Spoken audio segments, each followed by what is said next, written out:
Hello बच्चों, let's read this question. The question says calorific value of ethane in kilojoules per gram if for the reaction 2C2H6 plus 7O2 4CO2 plus 6H2O del H equals to minus 745.6 kilo calories.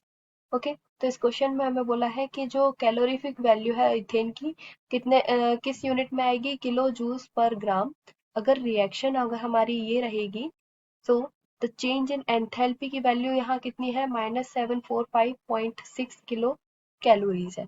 ठीक है, तो यहाँ पे अब हमें क्या calculate करना है, कैलोरीफिक वैल्यू कैलकुलेट करना है। तो इस क्वेश्चन में हमारा मेन की कंसेप्ट क्या हो जाएगा, calorific value.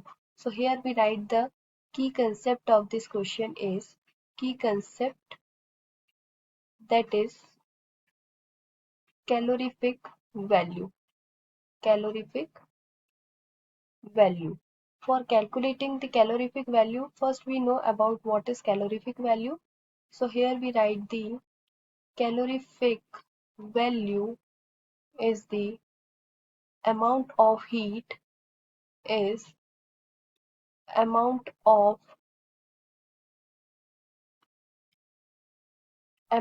of heat produced amount of heat produced in unit volume of substance unit volume of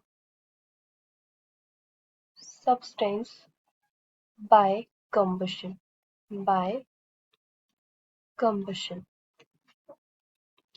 ठीक है, मीन्स कैलोरीफिक वैल्यू क्या होती है, उस अमाउंट ऑफ हीट को बताती है जो कि अगर यूनिट वॉल्यूम ऑफ सब्सटेंस को अगर हम हीट करते हैं तो उससे जो हीट प्रोड्यूस होती है, ठीक है, को हम बोलते हैं calorific value by the process of combustion. ठीक है, तो यहाँ अगर हम कैलोरीफिक वैल्यू का फॉर्मूला लिखे तो क्या होगा, calorific value equals to the heat of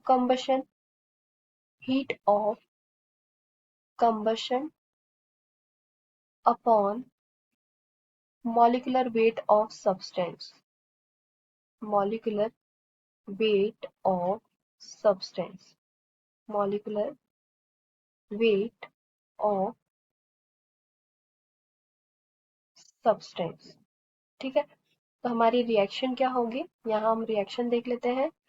2C2H6 plus 7 molecules of oxygen and 4 carbon dioxide plus 6H2O, और यहाँ हमें एंथैल्पी की वैल्यू कितनी दी हुई है, change in enthalpy -745.6 kilo kelvin calories. ठीक है, तो अगर हम यहाँ देख लेते हैं कि 2 moles of ethane on complete combustion कितना दे रहा है, हमारे ये इक्वेशन देख लेते हैं रिएक्शन में, यहाँ पे कितना मोल्स है, 2 मोल्स ऑफ इथेन। तो यहाँ देखें हम 2 मोल्स ऑफ इथेन कितना एनर्जी कितना हीट प्रोड्यूस कर रही है, चेंज इन एंथैल्पी कितना है, 2 moles of ethane on complete combustion on complete combustion कितना एनर्जी प्रोड्यूस कर रही है, -745.6 किलो कैलोरीज। ठीक है, तो 1 मोल कितना प्रोड्यूस करेगा, 1 mole of ethane on complete combustion कितना प्रोड्यूस करेगा, -745.6 डिवाइडेड बाय 2 किलो कैलोरीज में, तो यहाँ इसकी वैल्यू कितनी आ जाएगी, -372.8 किलो कैलोरीज। अब यहाँ -372.8 किलो कैलोरीज आया। अब यहाँ पे हम देख सकते हैं कि यहाँ क्वेश्चन में हमें क्या गिवन था, यहाँ हम क्वेश्चन में देखें तो -372.8 को किलो जूल में अगर हमें कन्वर्ट करना है तो यहाँ क्या होगा, -372.8 इंटू 4.18 किलो जूल। तो यहाँ हमारा वैल्यू क्या आ गई, -1558.3 किलो जूल। ठीक है, तो अब हम यहाँ पे जो फॉर्मूला था हमारा, मॉलिक्यूलर वेट कितना आएगा, अब हम इसमें फॉर्मूला क्या था हमारा कैलोरीफिक वैल्यू का, calorific value equals to heat of combustion, heat of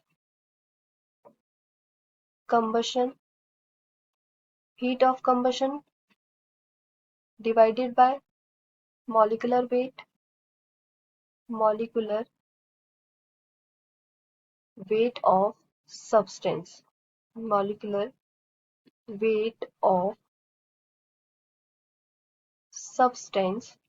तो हीट ऑफ कंबशन की वैल्यू कितनी आई थी, 1558.3 divided by molecular weight of ethane कितना है, molecular weight of ethane, molecular weight of ethane कितना आएगा 30। तो यहाँ हम लिख देते हैं 30। तो हमारी वैल्यू कितनी आई, calorific value -51.9 and then converting into -51.9, तो इसकी किसके अप्रॉक्स है, 52 -52 किलो जूल पर ग्राम। ठीक है, तो यहाँ पे ये क्या था, ग्राम में था मॉलिक्यूलर वेट और ये हमारा किलो जूल में था। तो यहाँ पे हमारी कैलोरीफिक वैल्यू कितनी आ जाएगी, -52 किलो जूल पर ग्राम। ओके, तो यहाँ हम ऑप्शन देख लेते हैं, ऑप्शन में हमें क्या दिया हुआ है, -52। This is the correct option, option number second is correct. So here we write the answer, option number second is correct, -52. Okay, hope you understood it well. Best of luck.